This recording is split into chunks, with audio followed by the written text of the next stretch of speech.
Alléluia. C'est un jour merveilleux que nous vivons. Un jour où Dieu révèle de plus en plus. Voyez-vous, depuis l'époque de Martin Luther, Dieu a rétabli la vérité de la justification par la foi. Avant cela, l'Église établie et officielle de cette époque ne permettait pas au peuple de lire la Bible. La Bible était enchaînée littéralement par une vraie chaîne. Elle était enchaînée à un pupitre et elle était bien entendu en latin. Et très peu de gens connaissaient le latin à cette époque. Martin Luther était un érudit remarquable.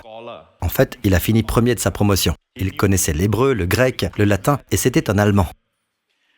Ainsi, lorsqu'il est devenu moine, il a lu la Bible enchaînée et il est arrivé à Romains chapitre 1 où il est dit « Le juste vivra par la foi ».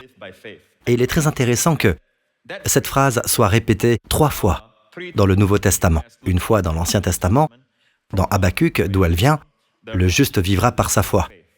Une autre traduction dit, c'est mon ami qui est un pasteur norvégien. Il m'a dit que sa Bible norvégienne dit « Celui qui est juste par la foi vivra ». D'accord ? Ainsi, il y a différentes façons de lire le même verset. Cela peut aller dans les deux sens. Celui qui est juste par la foi, non par ses œuvres, il est juste par la foi, il vivra. Amen. Ou le juste vivra par la foi. Amen. Les deux sens sont justes. D'accord ? Mais Martin Luther a lu cela et cela a provoqué la réforme. Mais beaucoup de gens, s'ils s'en tiennent seulement à ce que Martin Luther a découvert, et évidemment cela venait de Dieu. La réforme venait de Dieu.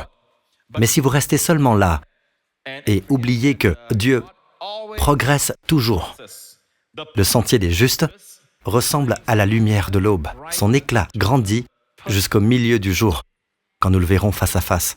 Autrement dit, vous constatez que la vérité que Dieu nous montre maintenant même, des centaines d'années sont venues et passées, Dieu révèle davantage. À une époque, l'Église ne savait pas que la guérison nous appartient. Maintenant, nous savons que la guérison nous appartient. Dieu ne veut pas que vous soyez malade. Dieu veut que vous soyez bien portant. Dieu veut que votre pensée soit tranquille, en paix. Dieu veut que votre corps soit dans une santé robuste. Dieu veut que votre esprit soit libre de toute culpabilité et condamnation, au repos, en paix avec lui. Et Dieu veut que vous viviez la belle vie. Jésus a dit « Moi, je suis venu afin que les brebis aient la vie et qu'elle l'ait en abondance. » Regardez ici. Chapitre 10 de l'Évangile de Jean. Jésus leur dit encore, descendons au verset 10, d'accord ? « Le voleur ne vient que pour voler, égorger et détruire. » Je veux vous dire quelque chose. Quand le Seigneur Jésus a dit ces paroles, il parlait au peuple juif de l'époque et il leur disait que le voleur, et ici, il emploie le voleur comme une expression singulière pour désigner le diable. Mais que fait le diable ? Le voleur vient pour voler. Chaque fois que votre joie est volée, que votre santé est volée, que vos bonnes relations sont volées, que vos enfants sont volés, que même vos biens sont volés, quoi que ce soit, ce n'est jamais, jamais Dieu. J'ai dit que ce n'est jamais Dieu. Nous ne sommes pas ici pour nous plier à des croyances dénominationnelles ou à certains groupes de personnes qui disent des choses du genre « Oh, le temps des miracles est terminé ». D'accord ? Il n'y a jamais eu un temps des miracles. Il y a toujours eu un Dieu de miracles. D'accord ? Et il n'est pas terminé. Amen.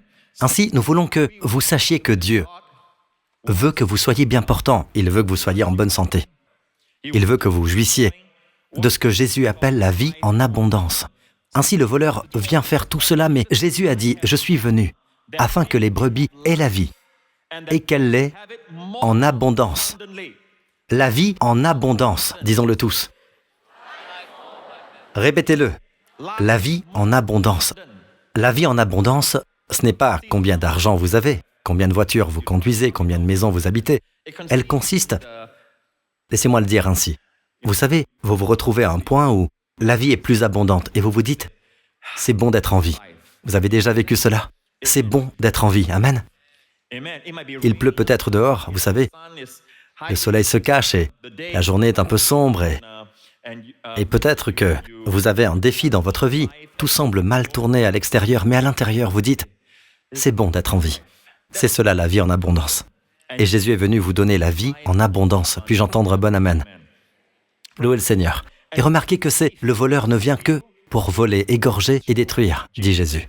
Jésus a dit, « Moi je suis venu afin que les brebis aient la vie et qu'elle l'ait en abondance. » Ainsi l'homme a été créé pour jouir de la vie. L'homme a été créé pour jouir de tout ce que Dieu a prévu. Amen. Puis Jésus dit, « Je suis le bon berger. Le bon berger donne sa vie pour ses brebis. » Le bon berger donne sa vie. Il donne sa vie pour ses brebis. Amen. Vous savez, dans plusieurs systèmes du monde où l'on s'approche de Dieu, ils sont en souffrance. Ils donnent leur propre vie. D'accord? Mais ici, Jésus dit, « Je donne ma vie pour mes brebis. » Voici la grâce. J'ai dit, voici la grâce.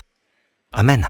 Et cela fait longtemps que je connais ce verset qui dit que tout ce qui vous vole votre santé, tout ce qui vous vole votre joie, votre paix, vos relations, tout ce qui vous vole vos enfants, votre bien-être, ce n'est pas Dieu, c'est le diable. D'accord? Le diable est parvenu à convaincre l'Église depuis très longtemps que Dieu vous enlève des choses parce que Dieu veut vous donner une leçon. Et vous ne savez jamais quelle est la leçon. Ces mêmes gens disent que Dieu vous rend malade pour vous apprendre une leçon, d'accord? Pourquoi ne pas apprendre la leçon vite? Et alors la leçon s'arrête. Si vous apprenez, alors cela devrait s'arrêter, n'est-ce pas? Vous voyez? Et ces gens qui prêchent cela, qui enseignent cette idée erronée, selon laquelle Dieu veut que vous soyez malade. Eux-mêmes, quand ils sont malades, ils vont chez le médecin, afin de guérir. Manifestement, ils essaient de sortir de la volonté de Dieu. Donc, selon leur théorie, eux-mêmes n'y croient pas. D'accord? Nous, en tant que parents, nous voulons le meilleur pour nos enfants. Combien plus encore notre Père Céleste? Jésus l'a dit ainsi, « Si donc, mauvais comme vous l'êtes, vous savez donner de bonnes choses à vos enfants, votre Père Céleste donnera d'autant plus volontiers de bonnes choses à ceux qui les lui demandent. » La parole de Dieu, c'est la volonté de Dieu. La parole de Dieu, d'accord? Dieu ne dit pas une chose pour en faire une autre. L'homme peut le faire, Dieu non. Et Dieu dit en 3 Jean 2, « Bien-aimé, je souhaite que tu prospères à tout point de vue et sois en bonne santé à l'image de ton âme. » Souvent, lorsque je lis ce verset, je pense que c'est simplement l'expression du désir du cœur de Dieu. Et c'est important. Nous devons savoir que Dieu veut que vous soyez bien portants. Dieu veut que vous prospériez et soyez en bonne santé. Amen. Il est très clairement dit que tu prospères à tout point de vue et sois en bonne santé à l'image de ton âme. Amen. La parole de Dieu, c'est la volonté de Dieu. Mais ce verset dit plus que cela. Ce verset que Jean écrit au très cher Gaius, et il dit à Gaius, il exprime le désir de Dieu. Il dit, Gaius, je souhaite que tu prospères à tout point de vue, en toute chose, et sois en bonne santé. Il prie pour que celui à qui il écrit soit en bonne santé. Maintenant, voilà où je veux vraiment attirer votre attention aujourd'hui. Souvent les gens disent, eh bien, c'est la volonté de Dieu que nous soyons en bonne santé. C'est sa volonté pour nous, cela arrivera. Non, vous devez prier pour que cela arrive. Mais si c'est la volonté de Dieu, Pasteur Prince, pourquoi devrais-je prier? Eh bien, la manière établie par Dieu, c'est que vous priez. Vous priez pour tout ce qui est dans le domaine céleste, où se trouve toute la provision, pour que cela entre dans le monde manifesté de la terre. Amen. En toute chose, voyez-vous, nous sommes tellement conscients du corps, tellement conscients du matériel, que nous pensons que cette terre est tout ce qui existe. Bien avant qu'il y ait eu une terre, il y avait un ciel. Au commencement, Dieu créa le ciel et la terre. Ainsi, la provision pour toute chose sur la terre est sortie de ce domaine invisible. Nous pensons que c'est là le domaine réel. D'accord? Et que l'invisible n'est pas aussi réel. Mais en réalité, l'invisible a produit le visible.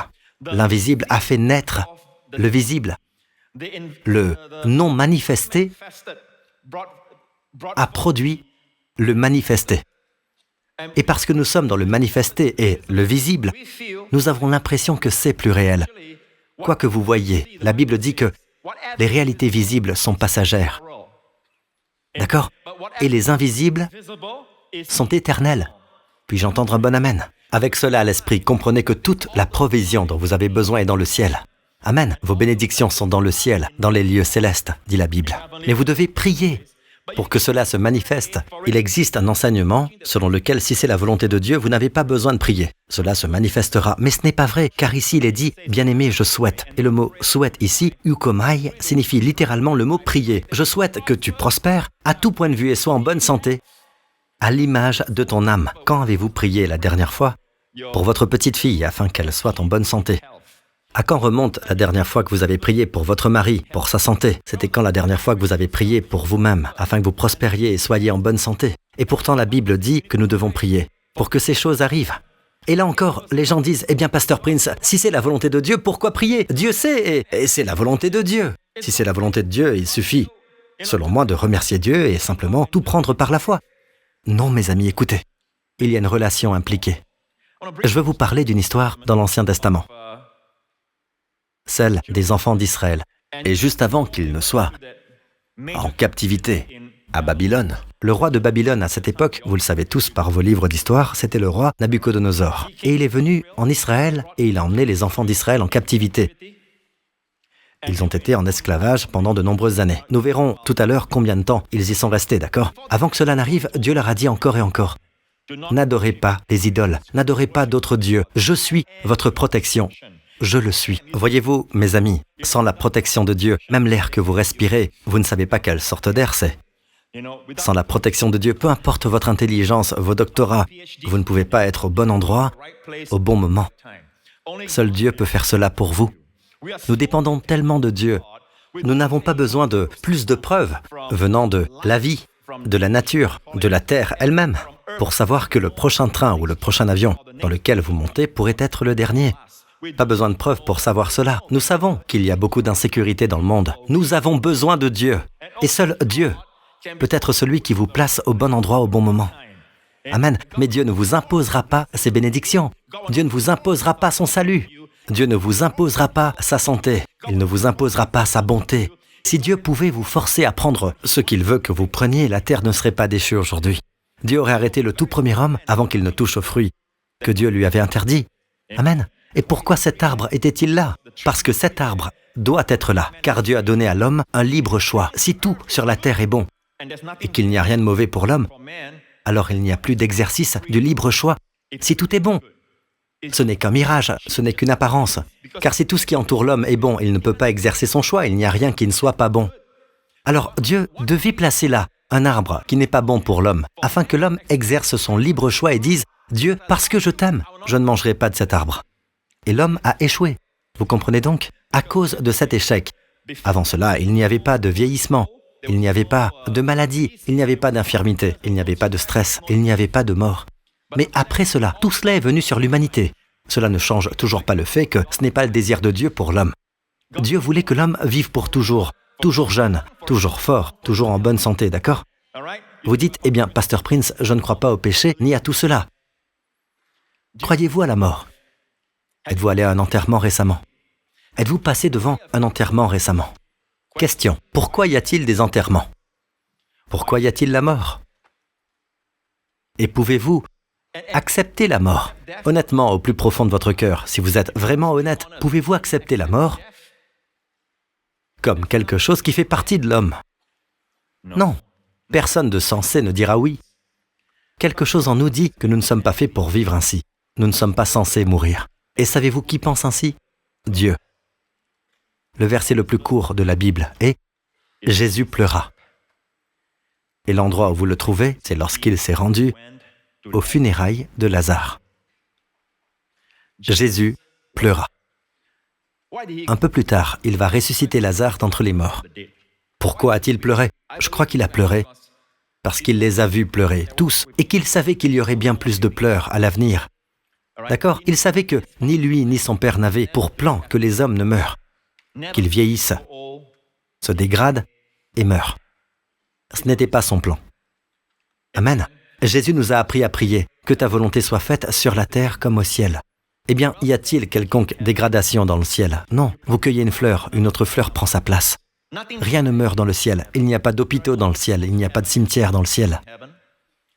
Amen. Rien dans le ciel ne vieillit. Rien dans le ciel ne meurt. Même Dieu lui-même n'est pas vieux. Vous l'appelez Père Céleste, mais il est plus jeune que vous. Amen. Rien ne vieillit au ciel. Vieillir fait partie de la décomposition, et les signes vous le diront. Mais au fond de nos cœurs, nous savons que nous ne sommes pas censés avoir toutes ces choses. Pourquoi en est-il ainsi? Des gens qui ne connaissent peut-être pas le péché, mais ils vont chez le médecin tout le temps. D'accord? Ils reconnaissent leur maladie. Eh bien, tout est lié. Je ne dis pas que votre maladie est causée par votre péché. Je dis que toute maladie remonte inévitablement au péché d'Adam.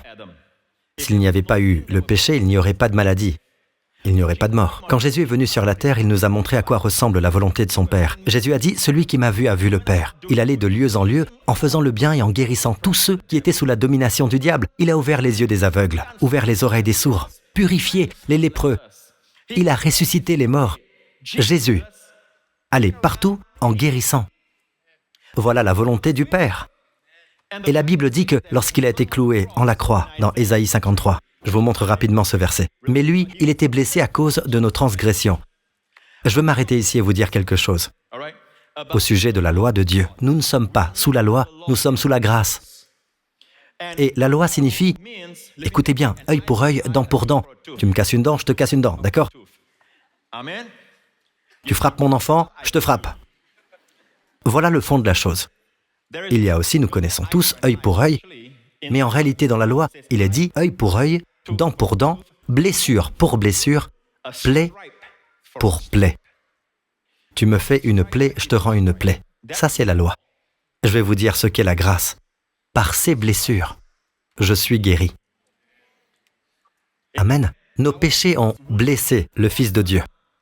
Mais Dieu nous a donné sa santé.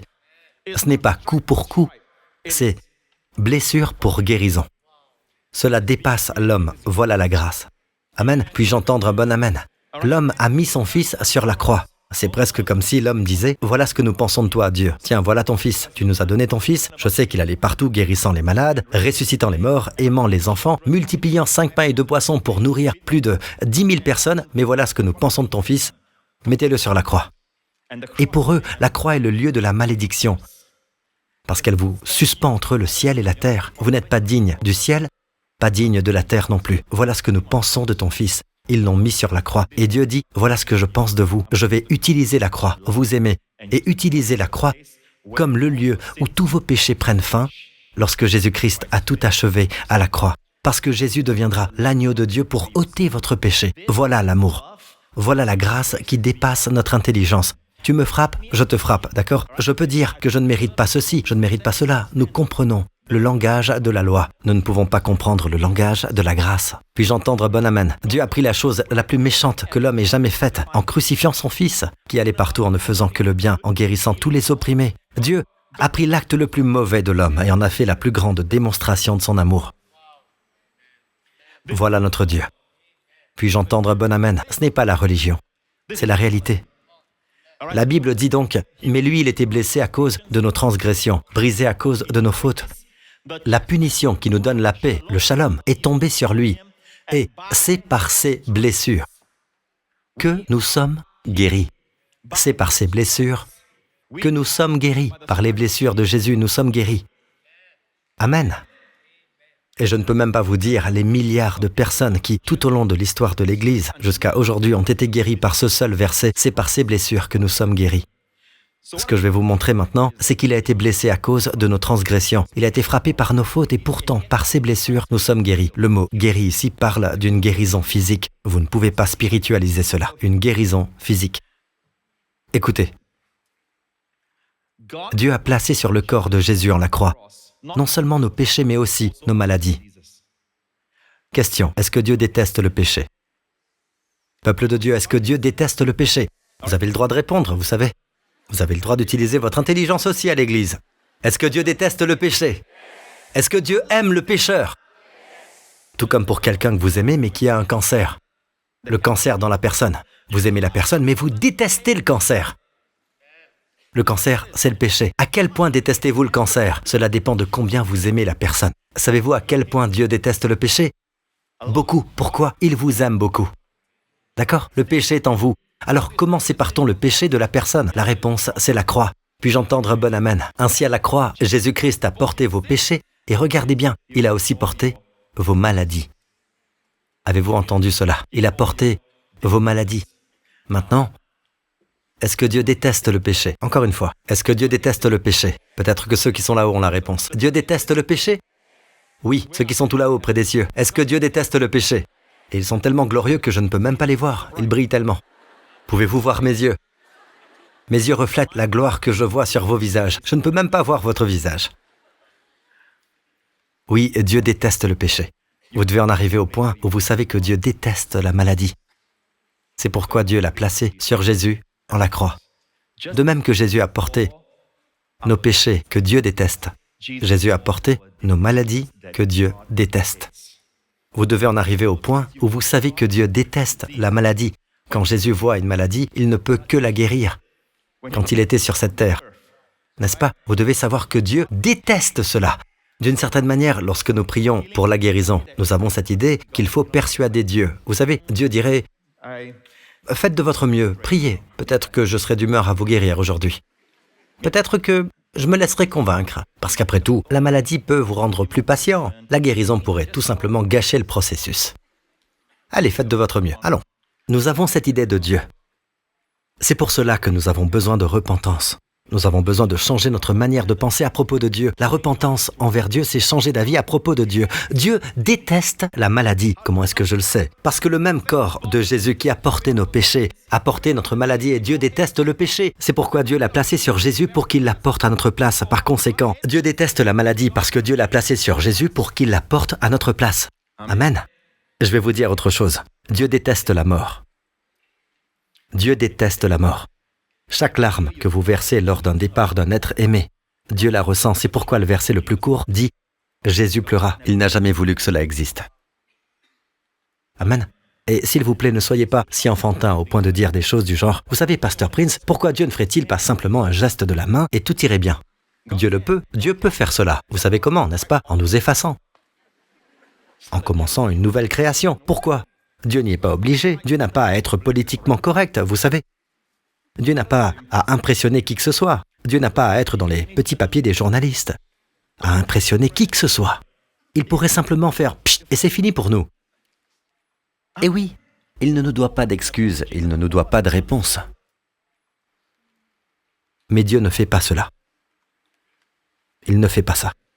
Et pourtant, il savait qu'il devait donner à l'homme le libre choix. Dieu ne veut pas d'un robot. Mais donner à l'homme le libre choix signifiait que l'homme pourrait choisir la mauvaise chose. Et l'homme l'a fait, et parce que l'homme a choisi la mauvaise chose, l'homme a choisi le diable, au lieu de Dieu, la bonté parfaite. Dieu n'a pas d'autre choix que de laisser l'homme suivre sa voie. Et l'homme a réalisé la conséquence d'avoir choisi le diable. Le diable a tout introduit. Voyez-vous, tout ce que le diable voulait, c'était la terre. Le diable veut le contrôle parce que Dieu a donné à l'homme le contrôle sur la terre. Dieu a créé l'homme en dernier parce que l'homme est la création suprême de Dieu. Dieu a préparé sur la terre tout ce qu'il fallait pour l'homme. Comme de nouveaux parents, ou un couple qui attend son premier enfant et qui prépare le berceau. Ils préparent la chambre, ils préparent tout pour leur enfant. Ils achètent les couches, les vêtements, tout pour l'enfant avant que l'enfant arrive. Dieu a fait toutes choses sur la terre et Dieu a créé l'homme en dernier. Pourquoi? Pour jouir de tout ce que Dieu a créé. Amen. Puis Dieu dit « dominer sur ». Dieu a donné à l'homme l'autorité, même si nous ne le voyons pas. Mais il est entendu que Dieu dit à l'homme « domine ». Dieu n'a pas dit « moi, je dominerai ». Dans les psaumes, il est dit « il a donné la terre aux hommes et aux fils de l'homme ». Dieu a donné la terre aux hommes. Ainsi, c'est comme si Dieu mettait la clé dans votre main et disait « à vous de régner ». Or, le policier sur la route n'a pas besoin d'appeler le ministre du Transport et de dire « puis-je arrêter ce camion ?» Il perdrait vite son poste. Il se sert de l'autorité qu'il a. Une autorité lui a été confiée. Et peu importe sa petite taille ou sa faible carrure, l'autorité n'est pas en lui, elle est dans celui qu'il représente. Toute la nation, toute la marine, toute l'armée se tiennent derrière lui. Voilà la chose. Dieu a donné l'autorité à l'homme, mais l'homme l'a donnée au diable. Et quand l'homme l'a donnée au diable, Dieu ne peut pas venir et dire « Diable, rends-la, tu n'es pas censé l'avoir ». Parce que cela voudrait dire que Dieu ne l'avait jamais donnée à l'homme. Je veux m'arrêter pour l'expliquer. Les gens qui comprennent les termes juridiques comprendront cela. Dieu doit trouver un moyen légal de la reprendre. Ainsi, le diable a introduit la mort, la maladie, l'infirmité sur cette terre et toutes sortes de désordres, les guerres, les famines et les tremblements de terre, toutes sortes de choses. La terre gémit et aucun tremblement de terre n'est un acte de Dieu. Je sais que certains contrats d'assurance contiennent des clauses du type « non responsable de tout acte de Dieu ». Laissez-moi vous dire ceci, aucun tremblement de terre n'est un acte de Dieu. C'est le voleur. Le voleur ne vient que pour voler, égorger et détruire. Cette terre est-elle un lieu déchu? Oui. Vous pouvez en être certain, c'est un monde déchu. Vous savez, vous n'avez pas besoin d'aller à l'église pour apprendre cela. C'est une terre déchue. Est-ce ainsi que Dieu voulait qu'elle soit? Jamais. Le rêve du Père pour vous, c'est une terre remplie d'harmonie. Amen. Même les moustiques feront Ils ne seront pas des suceurs de sang. Mais toute la Bible est tombée quand l'homme est tombé. L'homme était le roi de la création. Quand l'homme est tombé, tout est tombé. La terre s'est mise à gémir, elle s'est mise à trembler. Elle a commencé à pencher. Et tout a commencé à se dégrader et à devenir moindre. Et c'est pour cela que nous ne descendons pas des singes. Nous n'étions pas autrefois un primate ou un crapaud, un tétard qui se voyait pousser des pattes et commençait à marcher sur la terre en se transformant lentement. Ça veut dire quoi? La régénération. Passer du simple à des complexités plus grandes. Vous savez, ce n'est pas la terre. Si je laisse mon café brûlant sur ma chaise ou sur la table, quand je reviens, il n'est pas plus chaud. Il est plus froid. Tout dans la vie dégénère. Cela ne va jamais du moindre vers le plus complexe. Ainsi, arrêtons-nous ici et posons-nous la question. Comprenons-nous le désir de Dieu pour nous? Ainsi, le désir de Dieu pour nous ne signifie pas que cela soit accompli dans nos vies. Dieu le veut pour nous, mais nous devons vouloir ce qu'il veut. Amen. Si vous commencez à dire des absurdités du genre « Dieu veut peut-être que j'ai cette maladie », alors Dieu ne peut pas vous laisser avoir ce qu'il veut parce que vous n'êtes pas sur la même longueur d'onde. Souvenez-vous, Dieu n'ira pas contre votre libre choix. Les gens disent « Pourquoi dois-je recevoir ?» C'est votre choix. Mais le résultat de votre choix reste le même. Cela n'est pas déterminé par l'action. C'est déjà déterminé. Amen. Ainsi, revenons encore à cela. Dieu veut que vous soyez bien portant. Et la Bible dit, c'est par ces blessures que nous sommes guéris. Souvenez-vous bien de cela. La maladie est le résultat du péché. Adam a péché. Ainsi, Adam a fait entrer toutes ces choses dans l'humanité. C'est un homme qui a commis une trahison et a remis son autorité au diable. Ainsi, il fallait qu'un homme la reprenne. Et c'est pour cela que le Seigneur Jésus est venu comme un homme. Et il a remporté la victoire sur le diable en tant qu'homme. Il était le seul homme qui n'ait jamais péché. D'accord? Et le diable n'a pas pu le vaincre. Mais lui a vaincu le diable. Et c'est sa vie parfaite, sa vie sans péché, qu'il a qualifiée pour devenir notre substitut. Aucun autre homme n'aurait pu mourir pour nous parce que son sang est lui aussi marqué par le péché. Il est né d'une vierge. Et maintenant, la science nous a montré que la mère ne donne pas son sang au fœtus.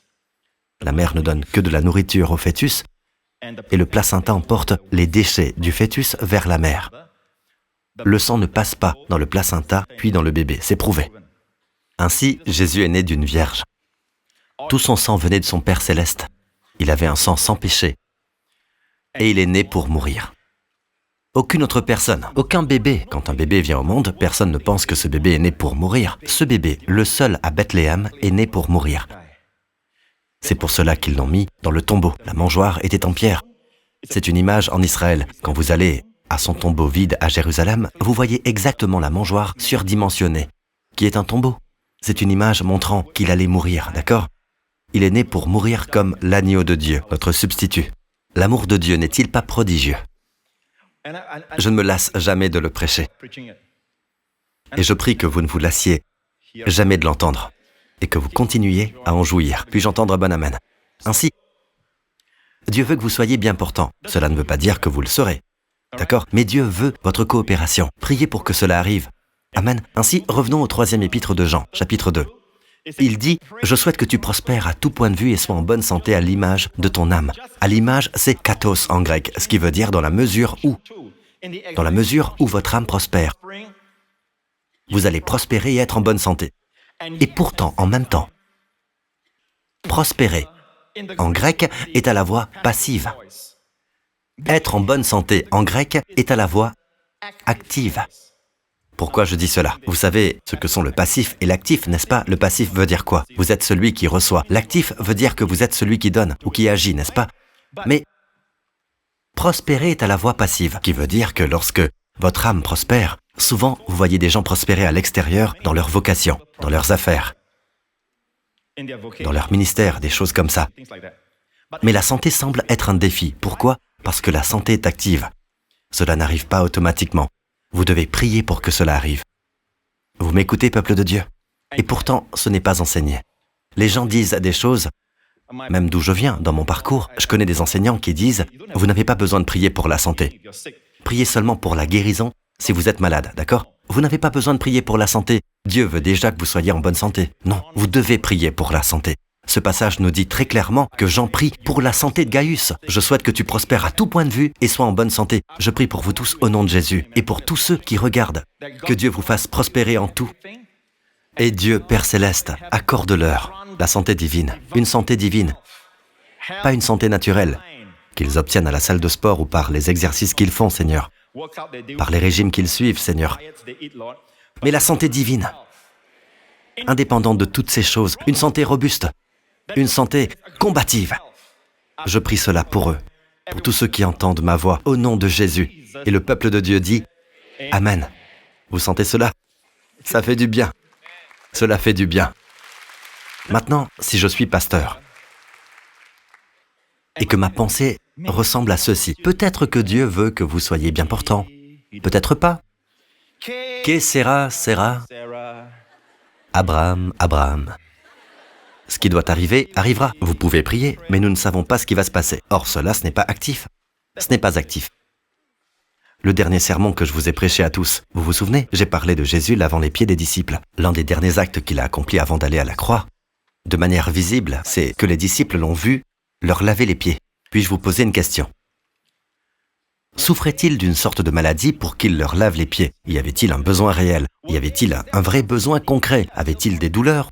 Ou bien une maladie? Ou avait-il un mal qui nécessitait qu'il leur lave les pieds?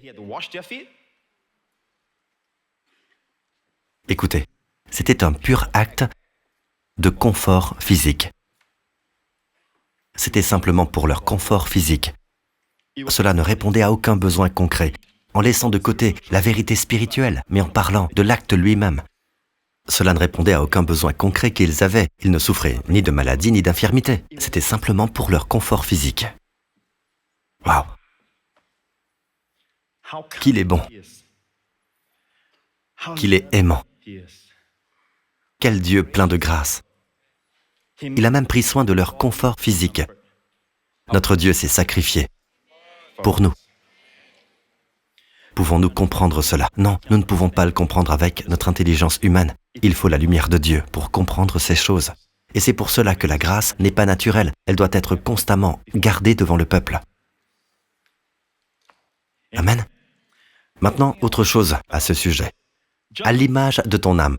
Pourquoi est-ce que Jean prie pour Gaius et pourquoi est-ce que Gaius, il sait avec certitude que l'âme de Gaius prospère? Parce que Gaius croyait à l'évangile de la grâce. Comment le sais-je? Verset suivant. Le contexte. Toujours le contexte. J'ai en effet éprouvé une très grande joie lorsque des frères sont arrivés et ont rendu témoignage de ta sincérité, de la manière dont tu marches dans la vérité. Marcher dans la vérité. Vous savez ce que signifie marcher dans la vérité? Cela veut dire que vous croyez à l'évangile. Je vais vous le prouver dans un instant. Marcher dans la vérité est synonyme de croire à l'évangile de la grâce. Amen. Je n'ai pas de plus grande joie que d'apprendre que mes enfants marchent dans la vérité. Nous allons laisser cela un instant et je vais vous dire tout de suite, au moins vous voyez le contexte, pourquoi l'âme de Gaius prospérait. Parce qu'il marchait dans la vérité. Or, certaines personnes disent cela très généralement. Eh bien, marcher dans la vérité, cela veut dire marcher dans la parole de Dieu. Vous savez, moi je crois en la parole de Dieu. Et je crois que la parole de Dieu n'est pas seulement une inspiration d'idées, c'est une inspiration mot à mot. J'ai déjà partagé cela auparavant. Je crois que depuis la Genèse, du premier verset jusqu'au dernier, Amen, viens Seigneur Jésus, que la grâce du Seigneur Jésus-Christ, le dernier verset de l'Apocalypse, tout cela est inspiré. Mais lorsque vous dites marcher dans la vérité, c'est marcher dans la parole de Dieu. C'est trop général. Alors même la loi est la parole de Dieu. Marcher dans la vérité, c'est marcher dans l'évangile. Je vais vous le prouver. Allons à un épisode de la vie de Pierre et de Paul. Et de Marie. Non, pas Marie. Pierre et Paul. D'accord? Pierre et Paul. À un moment donné, combien savent que Pierre a été sauvé avant Paul? Paul a été sauvé après la mort et la résurrection de Jésus. En fait, la première rencontre de Paul avec Jésus, c'est Jésus à la droite du Père. Pierre a marché avec lui, dormi près de lui, passé du temps avec lui, vu les miracles de Jésus pendant ces 3 ans et demi de ministère. Amen. C'était Pierre. C'est Pierre que Dieu a utilisé pour apporter l'évangile dans la maison du centurion romain, Corneille, et toute la maison a été sauvée. C'était Pierre. C'est Pierre qui s'est levé dans le chapitre 15 des Actes des Apôtres, l'évangile de la grâce. Et pourtant, il est arrivé un moment dans la vie de Pierre où Paul a dû reprendre Pierre. Waouh! Regardez ceci. Galates, dans la traduction de la New Living Translation. Mais lorsque Pierre est venu à Antioche, je me suis ouvertement opposé à lui, parce que sa conduite était condamnable. Quand Pierre est arrivé pour la première fois, il mangeait avec les croyants d'origine non juive, qui n'étaient pas circoncis. Mais ensuite, lorsque quelques amis de Jacques sont venus, Pierre a cessé de manger avec les non-juifs. Il avait peur des critiques de ces gens qui insistaient sur la nécessité de la circoncision. Verset suivant. Avec lui, les autres Juifs ont usé eux aussi d'hypocrisie, si bien que Barnabas lui-même s'est laissé entraîner par leur hypocrisie. Autrement dit, il s'est tenu devant Pierre et il lui a dit « Tu es un hypocrite ». Waouh! Vous m'écoutez? Puis il continue en disant « Regardez encore ». Le verset 14. Cette fois, je vais vous montrer quand j'ai vu qu'il ne marchait pas droit selon la vérité du message de l'Évangile. Vous avez remarqué cela? Marcher selon la vérité. Qu'est-ce qu'il y a de mal dans un repas? Juste un repas, c'est juste un repas, c'est juste un repas. Mais avec Paul, aucun compromis, même autour d'un repas. D'accord? Autrement dit, Pierre, peut-être qu'il mangeait, qui sait, peut-être qu'il mangeait du bacon. Avant l'arrivée des croyants juifs, quand les croyants juifs sont arrivés, plus de bacon. D'accord? Quoi qu'il en soit, l'évangile était en jeu. Il ne marchait pas selon la vérité de l'évangile. Est-ce que Pierre visitait une maison close? Est-ce que Pierre complotait pour tuer quelqu'un? Non, bien sûr que non. Tout cela tournait simplement autour d'un repas. Et pourtant, Paul a vu là un refus de suivre la vérité de l'Évangile. Je vais vous donner le mot grec original pour cela. Ne marchez pas droit. L'ancienne King James l'exprime justement. L'ancienne King James dit « Mais quand je vis qu'il ne marchait pas droitement selon la vérité de l'Évangile, alors il dit qu'il a repris Pierre. » Or, le mot grec est « orthopodeo ». Marcher droit vient de « orthopodeo », d'où nous tirons le mot « orthopédique ». Dans le mot « orthopédique », « ortho » veut dire « droit ». « Podeo » signifie « pied »,« marcher ». Marcher droit, littéralement. Voilà donc ce qui s'est passé. Je vis littéralement, la King James a raison, qu'il ne marchait point droitement selon la vérité. Il ne marchait pas selon la grâce. La Bible dit dans les psaumes, il ne refuse aucun bien à ceux qui marchent dans l'intégrité.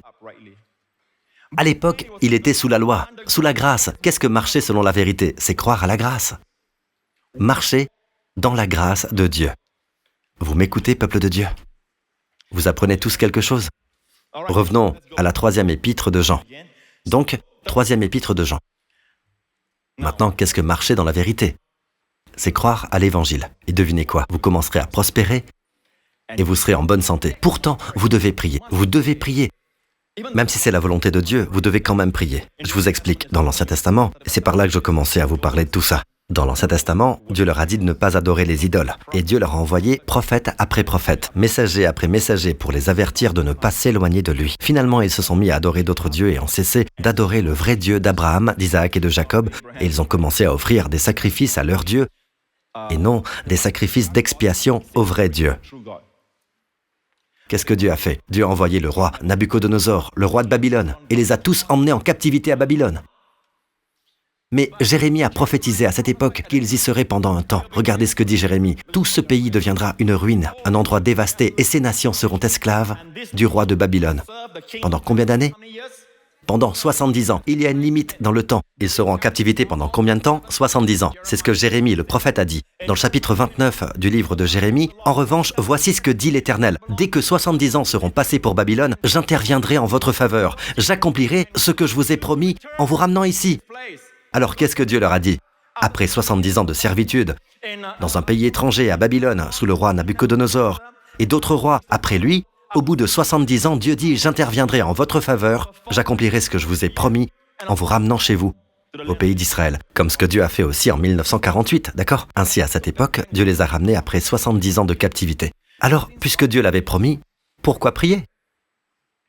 Et parmi ceux qui avaient été emmenés en captivité alors qu'ils étaient très jeunes, se trouvaient Daniel et ses 3 amis. D'accord? Ils sont partis en captivité. Après 70 ans, ils devaient être un homme âgé. Regardez ce qui est arrivé à Daniel à Babylone. Daniel dit, la première année de son règne, moi, Daniel, je me suis aperçu dans les livres que le nombre d'années indiqué par l'Éternel au prophète Jérémie pour la durée de la dévastation de Jérusalem était de 70. Voyons, Daniel était un prophète. Daniel était un homme qui a vu l'ange Gabriel. Daniel avait des visions, Daniel avait des rêves, et pourtant il étudiait sa Bible. Cette révélation sur le nombre d'années pendant lesquelles Israël a été en captivité, il ne l'a pas reçue d'un ange, il ne l'a pas reçue de rêve, il l'a reçue de la Bible. Toutes les choses que nous pouvons apprendre lorsque nous nous penchons sur cette fontaine de vie, ce livre. Il a compris par les livres, par la prophétie de Jérémie, qu'il y avait 70 ans. Ainsi, il savait que cela touchait à sa fin. Qu'a-t-il fait? A-t-il dit, « Eh bien, Dieu a déjà promis qu'il viendra nous visiter et nous ramènera » Non. Je me suis tourné vers le Seigneur Dieu en le recherchant avec des prières et des supplications. Amen, en jeûnant et en me couvrant d'un sac et de cendres, ce qui ne nous concerne pas aujourd'hui, d'accord? Mais la prière, oui. Ainsi, même si c'était la volonté de Dieu, Dieu dit qu'il les visitera, qu'il les ramènera, et pourtant, Daniel a prié. Alors ne vous contentez pas de dire simplement que c'est la volonté de Dieu, que cela arrivera. Priez!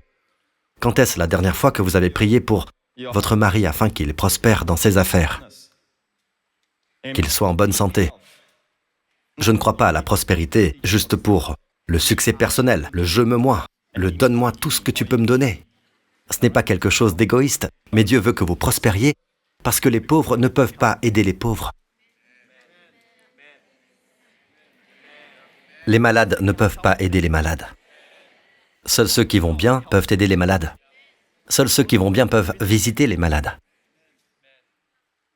Amen, Pasteur Prince, belle prédication, alléluia. Nous prions pour vous, pasteur, que vous soyez en bonne santé. Amen, mon frère, que votre tribu se multiplie.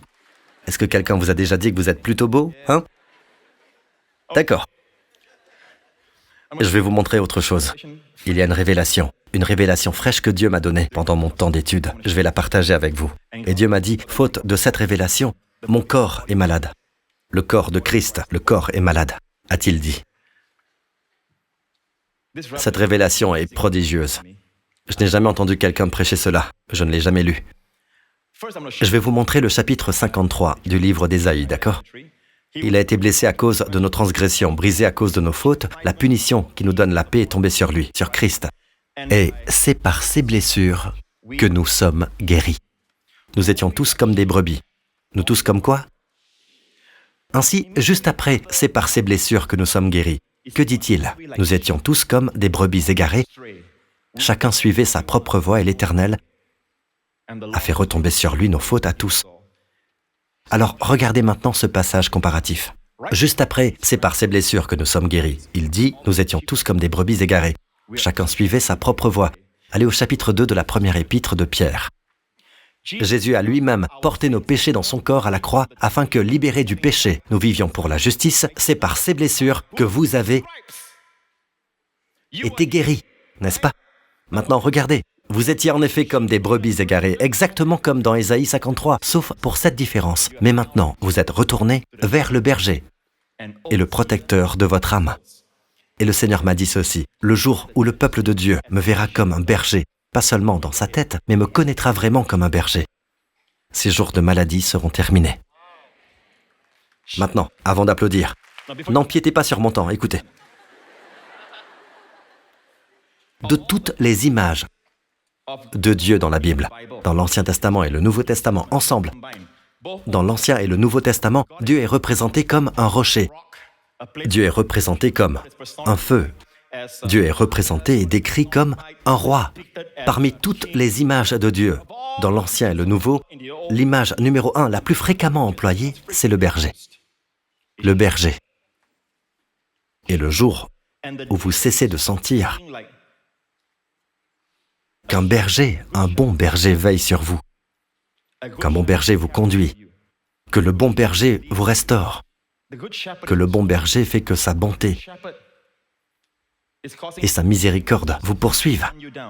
Le jour où vous avez l'impression d'être complètement seul, que vous devez vous débrouiller pour votre famille, veiller sur votre carrière, surveiller vos arrières, vous assurez qu'aucun ennemi ne vous surprenne. Regardez autour de vous avec prudence. Avant de faire ceci, de faire cela, vous êtes là pour prendre soin de vous-même. Personne ne prend soin de vous.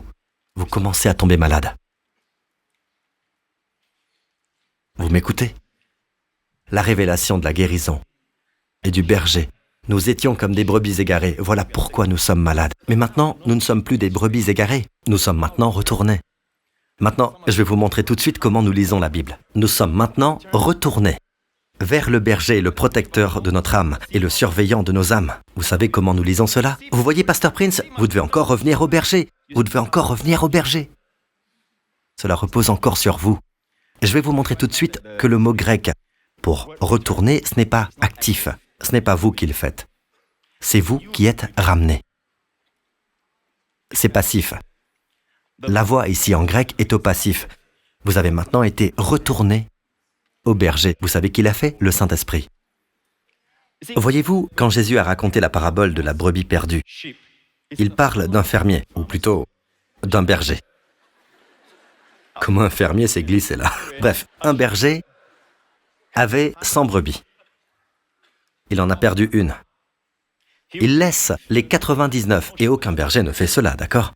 Laissez-moi vous dire ceci, aucun berger ne laisse 99 brebis pour chercher celle qui est perdue. Sauf un seul berger, le bon berger. Lui laisse les 99 et cherche celle qui est perdue. Alors qui cherche? C'est le berger qui cherche. Nous faisons comme si c'était nous qui cherchions Dieu. Vous devez chercher Dieu. Vous devez rechercher Dieu. Avez-vous trouvé Dieu? Quoi? Est-ce qu'il est perdu?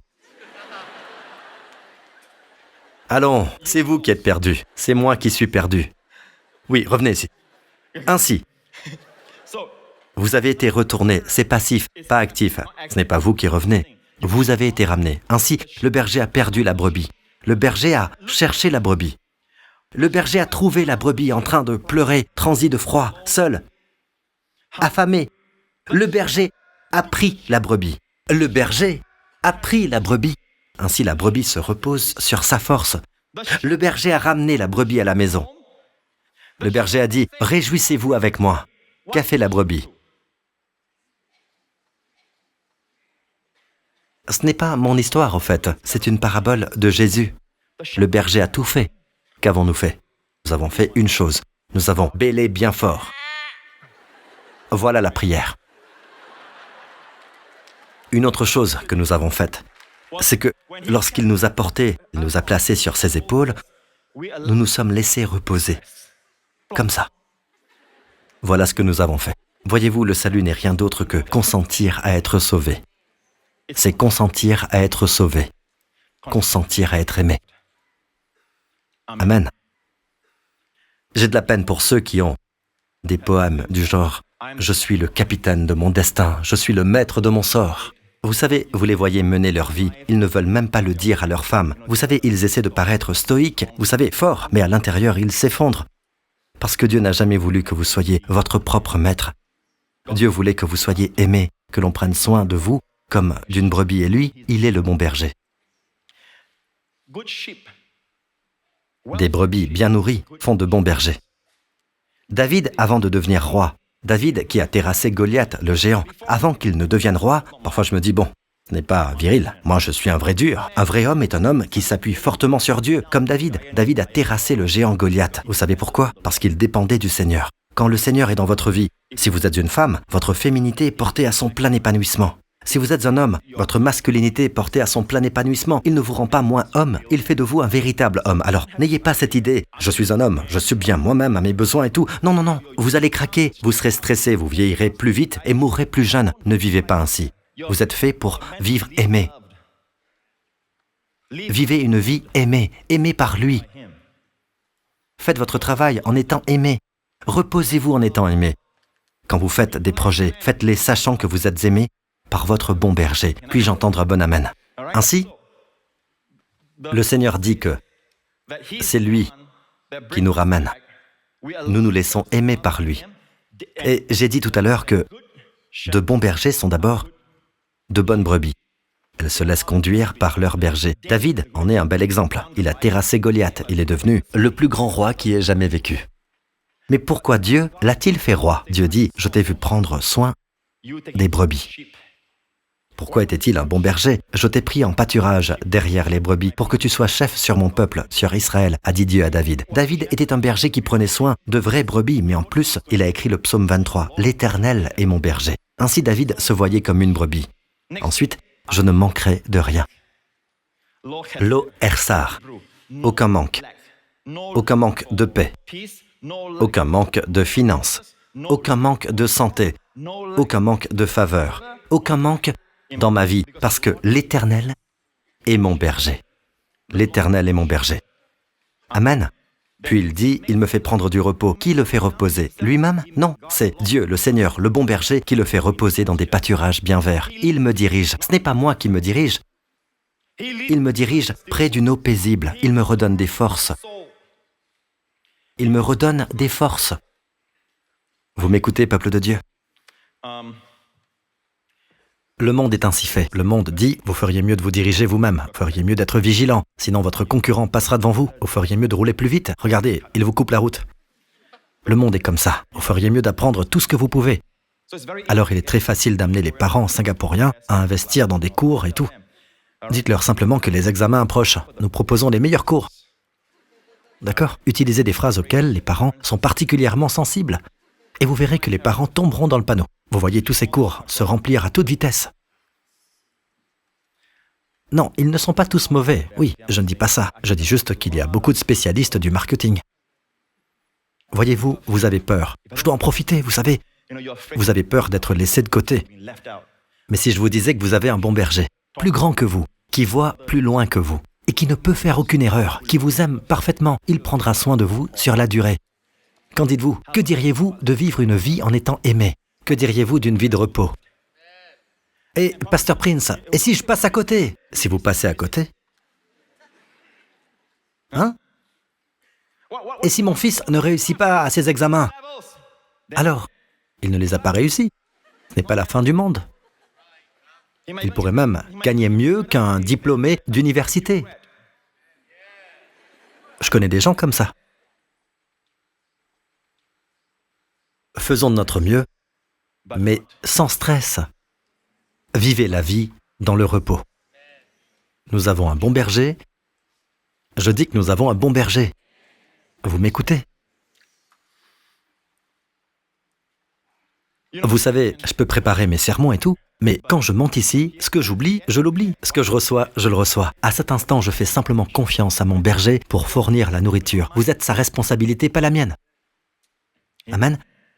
Je ne suis pas le berger suprême, c'est lui le berger suprême. Moi, je suis le berger placé sous son autorité. Je me repose en lui et lui, il pourvoit. Alors, David dit, il me dirige. Même The Star, cet endroit, nous ne nous sommes pas battus pour l'obtenir. Avant cet endroit, il y en avait un autre, plus petit. Nous pensions en fait, je priais pour cet endroit-là. Je croyais Dieu pour cet endroit-là. Et il nous a glissé entre les mains. Parce que je dis toujours à ceux qui s'occupent de toutes ces choses, si c'est à nous, c'est à nous. Si ce n'est pas à nous, ne vous accrochez pas si fort. Si Dieu parle au rocher, l'eau en coulera.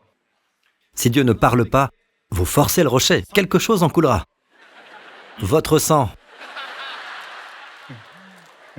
Vivez une vie aimée. Sous sa garde. Gardez cette conscience qu'il est un bon berger. Ainsi David connaissait cette vérité. Le psaume 23, « L'Éternel est mon berger, je ne manquerai de rien. Il me fait prendre du repos dans de verts pâturages. Il me dirige près d'une eau paisible. Il me redonne des forces. Il me conduit dans les sentiers de la justice à cause de son nom.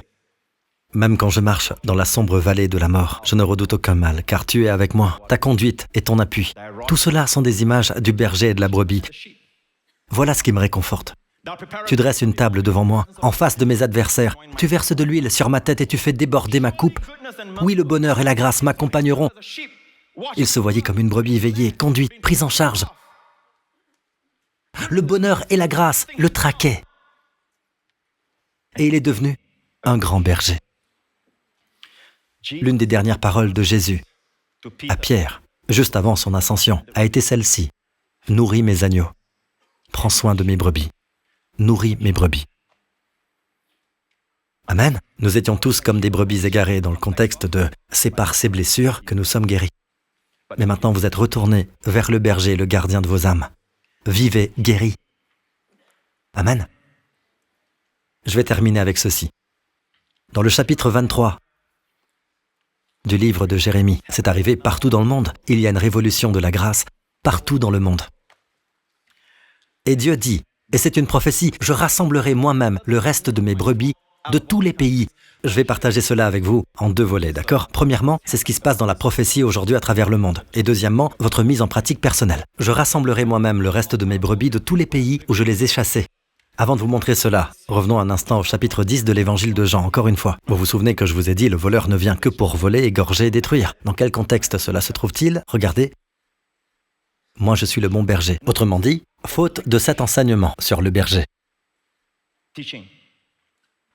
Le voleur peut venir voler, égorger et détruire. Regardez le verset qui précède.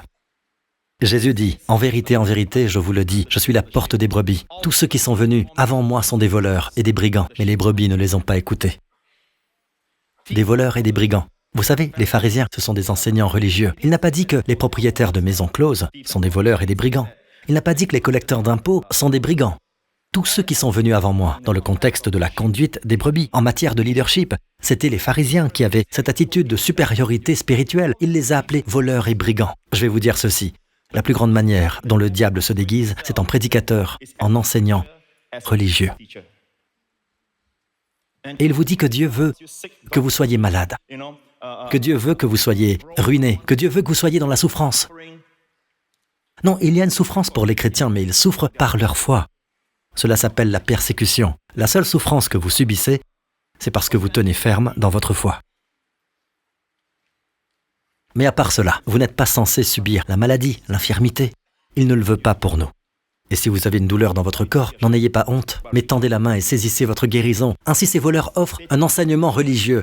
Voilà comment ils dépouillent. Le contexte vous montre qu'il s'agit d'un enseignement religieux. Jésus dit, « Quand je viens et que vous écoutez mon enseignement, je vous donnerai la vie en abondance. » Mais le voleur, ici ce sont des voleurs et des brigands, au pluriel, d'accord? Descendez au verset 10. Ici c'est personnifié. Le voleur ne vient que pour... Ainsi, c'est dans le même contexte, celui des enseignants religieux. Je vais vous lire le témoignage d'une dame en Australie. Et peut-être que votre enfant souffre de cela. Il va être encouragé même si vous combattez des symptômes dans votre corps ou dans le corps d'un être aimé. Écoutez, ce sont là des vérités qui vous rendront libre. Cette dame s'appelle Ruth en Australie. Et elle dit, « J'ai grandi avec de l'asthme. À cause de cela, j'ai été tenu à l'écart des sports intensifs. J'avais peur chaque fois que je faisais une crise d'asthme, car j'avais entendu des histoires de personnes qui étaient mortes de crise d'asthme. Pendant mon adolescence, les médecins ont dit à ma mère que si je devais avoir de l'asthme jusqu'à l'âge de 16 ans, j'en aurais pour le reste de ma vie. Lorsque j'ai eu 18 ans, j'avais encore des crises d'asthme. Bien que j'aime le Seigneur et que je le serve depuis mon jeune âge, j'avais envers lui une crainte malsaine. Remarquez qu'il y a une crainte respectueuse et une crainte malsaine. Celle qui vous fait avoir peur de Dieu. Cela vient du diable. Cela ne vient pas de Dieu. Je pensais que Dieu me punissait peut-être avec l'asthme. D'où lui venait cette pensée? Des responsables religieux.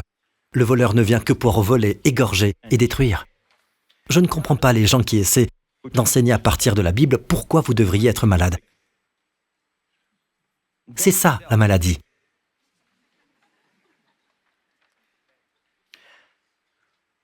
Mais je continue à prier et demander à Dieu de me guérir. J'étais très confuse.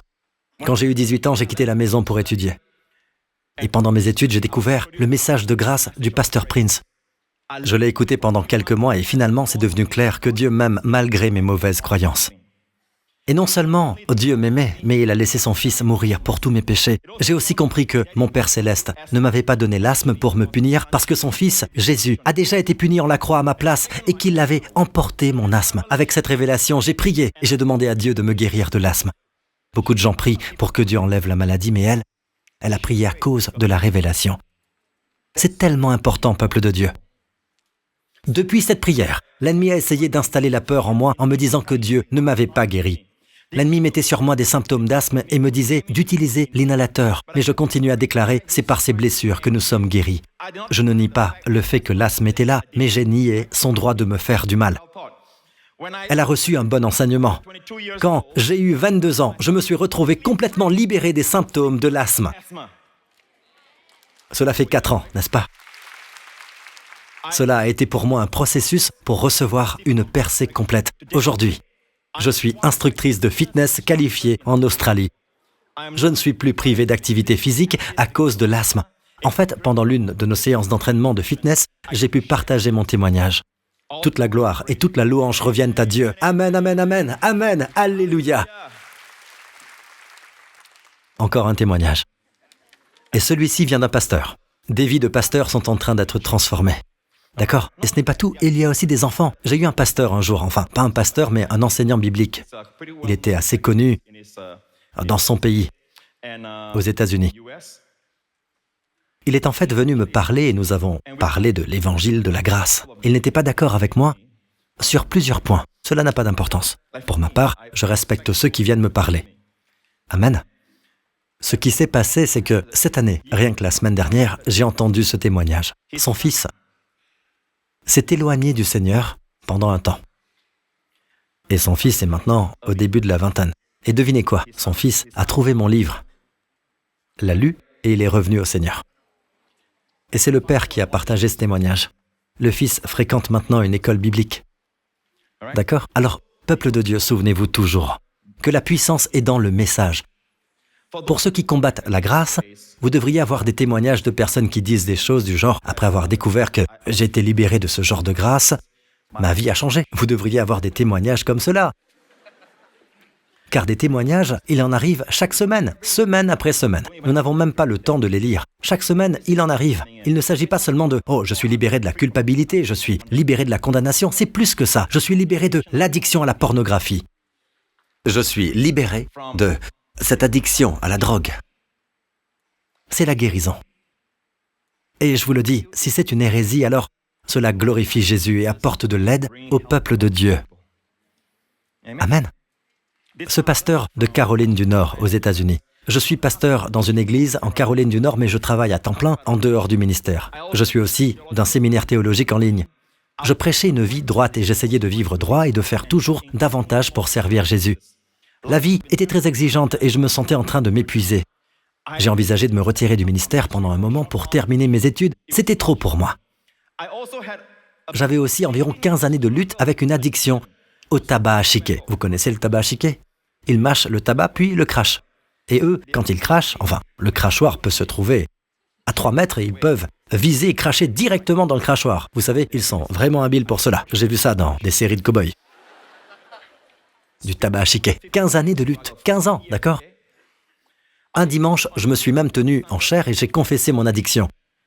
J'ai levé une boîte de tabac et j'ai dit que moi, comme David l'a fait avec Goliath, j'allais lui couper la tête et livrer sa carcasse aux oiseaux. En larmes, j'ai renoncé à l'addiction et beaucoup sont venus à l'hôtel ce jour-là pour se défaire de leur dépendance. Cependant, j'ai rechuté en l'espace d'une semaine, avec un sentiment de grande condamnation. Ainsi, il y a des pasteurs qui regardent. Ils s'opposent à la grâce et à tout cela. Quelle est votre addiction?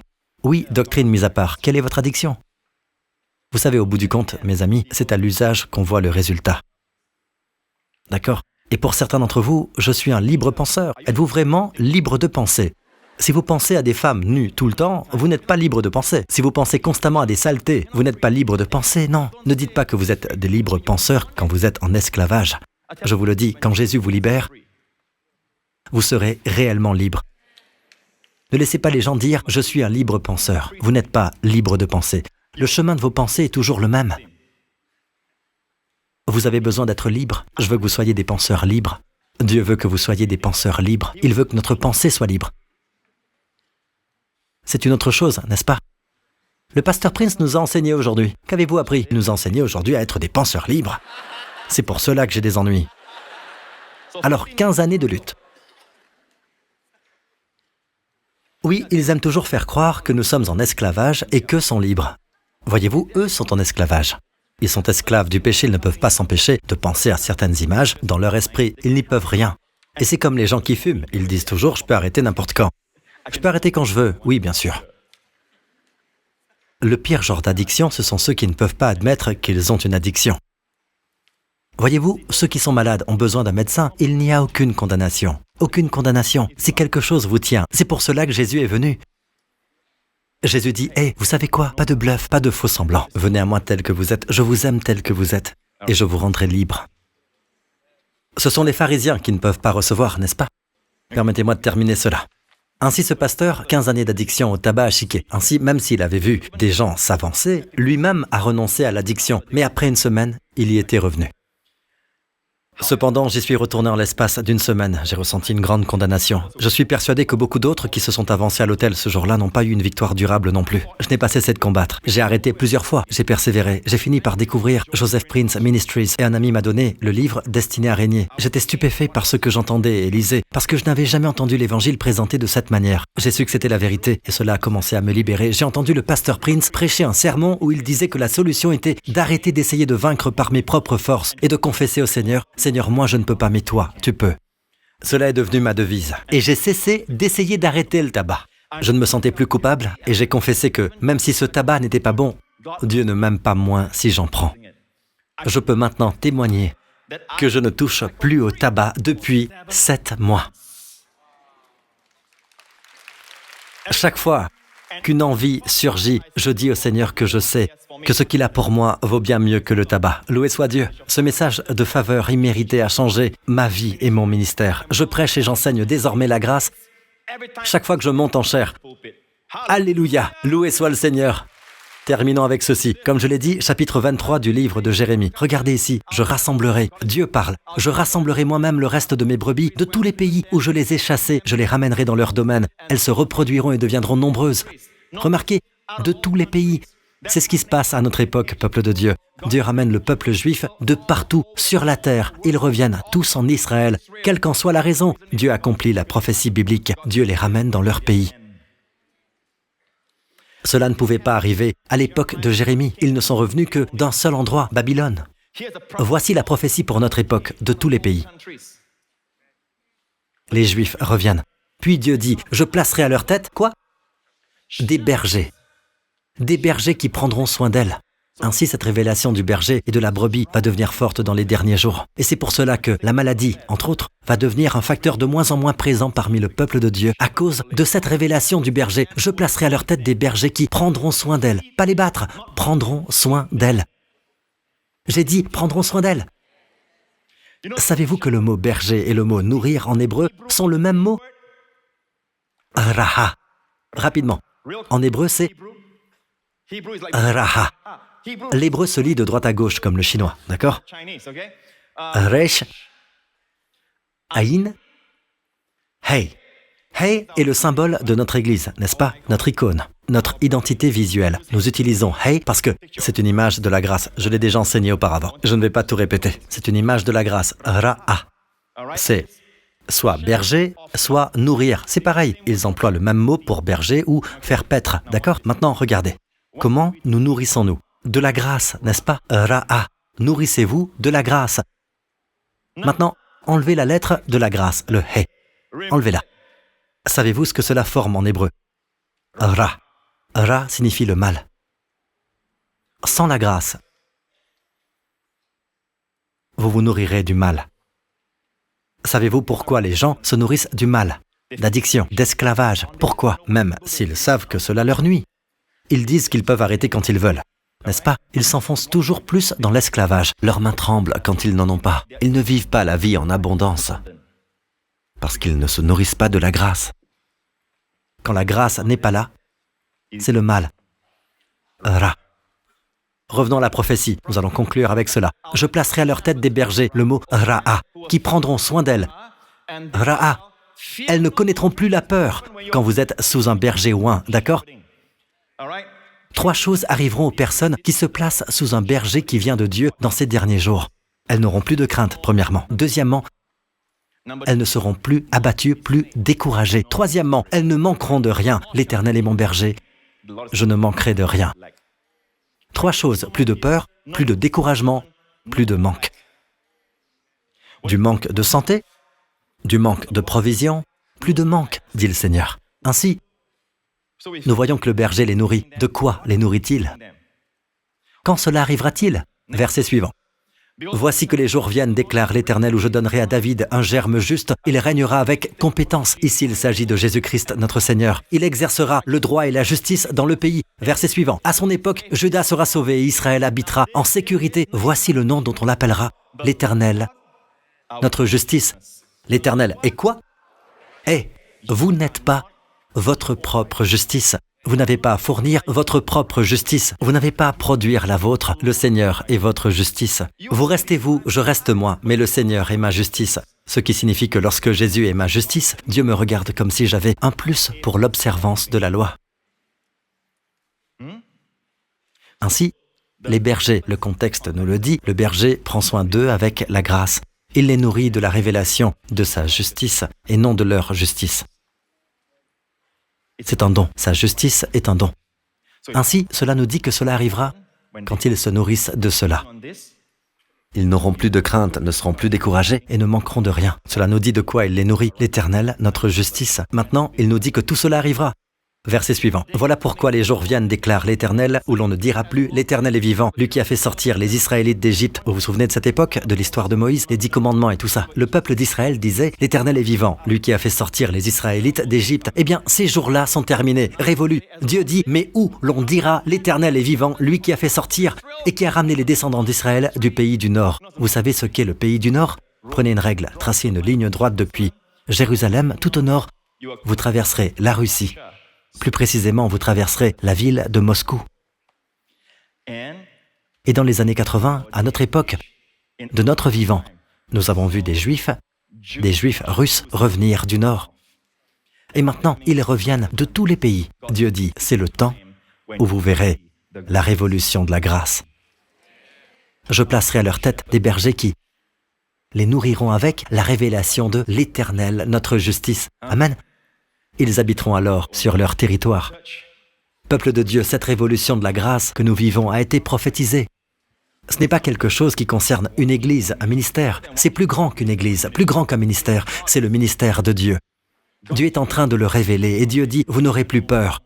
Avez-vous de la peur dans votre vie? Eh bien, placez-vous sous un ministère de grâce. Placez-vous sous une bonne conduite pastorale. Les leaders, je sais qu'il existe beaucoup d'enseignements sur le leadership. Pensez à vous-même, considérez-vous comme un berger. Il existe un enseignement qui dit « Considérez-vous comme des coachs ». Dieu, lui, dit « Considérez-vous comme des bergers ». Ne laissez pas l'enseignement du monde entrer.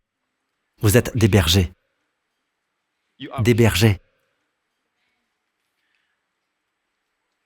Et un dernier verset.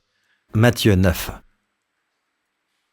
À la vue des foules, il fut rempli de compassion pour elles, car elles étaient blessées et abattues, comme des brebis qui n'ont pas de berger.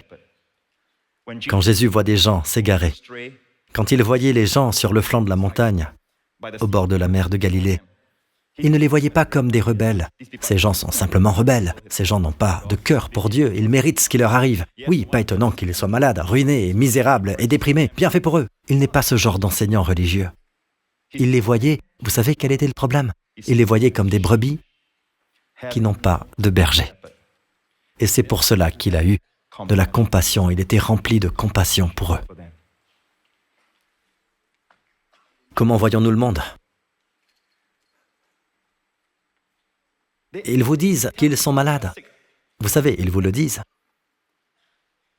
Comme la fièvre du samedi soir, la nuit. Ils appellent cela une fièvre. Ils pensent qu'ils profitent de la vie, mais ce n'est pas le cas. Ce n'est pas le cas. Ce n'est pas profiter de la vie quand vous ne vous souvenez même plus de la personne avec qui vous avez dansé la veille. Quand vous ne vous souvenez même plus de celle avec qui vous avez couché ce matin. Vous ne vous souvenez même plus, ou bien vous vomissez tout ce que vous avez mangé, vous êtes déprimé, vous êtes accro à ceci ou à cela. Vous devez injecter tellement de choses dans votre organisme juste pour vous sentir vivant. Non, ça, ce n'est pas la vie. Dieu vous aime beaucoup trop. Vous êtes bien trop précieux. Le monde n'en a peut-être rien à faire, et le monde s'en moque. Dieu, lui, s'en soucie. Et dans sa manière de vous voir, non, il ne vous voit pas comme des rebelles, il vous voit comme une brebis qui s'égare, et il envoie son Saint-Esprit pour vous ramener. Je ne crois pas que quiconque ici, ni quiconque nous regarde par le biais de la rediffusion, soit là par hasard. Dieu vous attire, il vous ramène au berger de votre âme. Inclinez la tête et fermez les yeux, vous tous ici présents, juste un instant. Je crois vraiment que le Saint-Esprit ramène des personnes vers le bon berger. Le bon berger a donné sa vie pour les brebis. Écoutez mes amis, écoutez. Un jour, cette vie arrivera à son terme. Les gens n'aiment pas. S'il faut dire la vérité, les gens n'aiment pas assister aux enterrements. Cela ne cesse de leur rappeler qu'il y a une fin. Mais ce qui est une fin pour le monde, pour le croyant, est un commencement. C'est un passage. Nous ne savons pas quand Jésus va fendre les nuages et revenir pour nous, mais la Bible dit qu'il vient bientôt. Mais en attendant, la terre sur laquelle nous vivons n'est pas entièrement sous son contrôle. Elle l'a été un temps, mais il l'a donnée à l'homme. Et l'homme l'a donnée au diable. Et Jésus est venu la reprendre. Mais il l'a donnée à son peuple et il a dit « Tout pouvoir m'a été donné dans le ciel et sur la terre. Allez donc. » Ainsi maintenant, c'est entre les mains du peuple de Dieu. Et c'est pour cela que nous devons prier. Pour les choses que nous voulons voir arriver. Ne tenez pas cela pour acquis. Nous devons prier. Quand vous montez dans un avion, priez pour la protection. Quand vous voyagez, priez pour que Dieu vous place au bon endroit au bon moment. Quand vous faites des affaires, priez pour la faveur. C'est triste, très triste est le mariage de l'homme qui dit à ses amis « Vous savez, je ne dis pas à ma femme que je l'aime. Elle sait que je l'aime. Je lui donne de l'argent. Vous savez, je prends soin d'elle. Bien sûr qu'elle sait que je l'aime. Eh bien, si vous interrogez l'épouse, elle dira « Ce serait vraiment agréable de l'entendre me dire « Je t'aime » de temps en temps. » Voilà ce qu'est la prière, mes amis. Ce n'est pas une affaire de « moi je sais, Dieu sait, il sait ». Dieu veut que vous lui disiez que vous l'aimez. Dieu veut que vous lui demandiez. Jésus a dit « Si donc, mauvais comme vous l'êtes, vous savez donner de bonnes choses à vos enfants, votre Père Céleste donnera d'autant plus volontiers de bonnes choses, écoutez, à ceux qui les lui demandent. » Demandez à Dieu. Si vous voulez vivre longtemps et que vous voyez vos amis mourir jeunes, l'avez-vous demandé à Dieu? Dieu, j'aimerais vivre longtemps, donne-moi une longue vie. Et puis, dites à Dieu que vous voulez employer cette longue vie pour sa gloire, pour ses desseins, pour vivre une vie de destinée et non pas simplement rester là à flotter. Mes amis, les poissons morts flottent. Ne flottez pas dans la vie. La vie est trop précieuse pour flotter. Vous nagerez peut-être à contre-courant, mais mes amis, vous êtes vivants.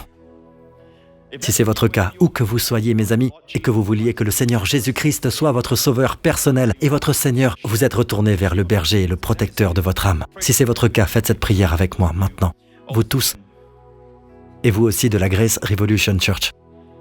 S'il y a quelqu'un qui regarde et qui n'est pas encore croyant, voici votre merveilleuse et grande occasion de placer votre confiance en Christ et en Christ seul. Pour votre salut. Et à partir de maintenant, vous n'avez plus à surveiller vos arrières. Lui veille sur vous. Avec sa houlette contre les loups, son bâton, pour vous porter si vous tombez. Dans les endroits escarpés, il vous retrouvera. Il restaurera votre âme. Il ôtera votre stress et vous donnera une paix qui surpasse toute intelligence. Alors, si c'est votre cas, faites cette prière avec moi, du fond du cœur, que personne ne regarde autour de soi. Dites simplement, du fond du cœur, Père Céleste, je ne crois pas que ce soit par hasard que j'écoute ce message aujourd'hui. Tu m'aimes. Et c'était ta destinée pour moi que j'entende cette parole aujourd'hui. Je te remercie parce que, dans ton amour pour moi, tu as envoyé ton Fils Jésus-Christ pour mourir sur cette croix, pour tous mes péchés, et tu l'as ressuscité le 3e jour d'entre les morts, comme la déclaration que tu m'as justifié. Merci Père. Jésus a vaincu la mort pour moi. Jésus-Christ est vivant. Et Jésus-Christ est mon Seigneur et mon Sauveur. L'Éternel est mon berger. Je ne manquerai de rien. Et désormais, le bonheur et la grâce m'accompagneront, me poursuivront tous les jours de ma vie. Au nom de Jésus. Amen, Amen, Amen. Louez le Seigneur, Alléluia. Mettons-nous tous debout. Souvenez-vous de ceci. Pour une raison, à cause de l'alliance et à cause de la relation, Dieu veut que nous le disions, même s'il sait ce dont nous avons besoin, d'accord? Pour que cela se manifeste sur la terre comme au ciel. Là-haut, il n'y a pas de maladie, seulement la santé. Que ta volonté soit faite sur la terre comme au ciel. Alors prions pour la protection. Parce que nous ne sommes pas assez intelligents en tant que brebis pour veiller sur nous-mêmes. Nous faisons confiance au Seigneur et vivons une vie de repos. Vivons une vie de joie, une vie aimée. Amen. Levez les mains, vous tous ici présents, et où que vous nous regardiez, ainsi qu'à la Grace Revolution Church. Que le Seigneur vous-même vous bénisse, vous et vos familles, avec les bénédictions du Père Abraham. Que le Seigneur fasse de vous la tête et non la queue. Que le Seigneur vous conduise au point où vous prêterez et n'emprunterez pas. Que vos ennemis viennent contre vous par un chemin et s'enfuient devant vous par 7 chemins. Bénis soient vos enfants, bénis soit votre femme. Une mère joyeuse au milieu de ses enfants. Que le Seigneur vous bénisse et que la richesse et l'abondance soient dans votre maison. Amen. Vous ne manquerez de rien. Qu'une paix puissante gouverne vos cœurs, vos émotions et vos pensées. Que le Seigneur lui-même vous préserve, vous et vos bien-aimés, de tout mal, de toute maladie, de toute mort prématurée. Que le Seigneur lui-même vous protège et vous fasse, vous et vos familles, par sa grâce, être toujours au bon endroit, au bon moment.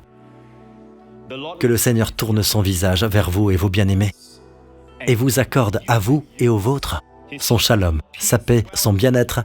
Et au nom de Jésus, je prie que vous prospériez à tous égards et que vous soyez en bonne santé, tout comme votre âme prospère maintenant. Au nom de Jésus, et tout le peuple dit Amen. Louez le Seigneur. Alléluia. Alléluia. Louez le Seigneur. Que Dieu vous bénisse.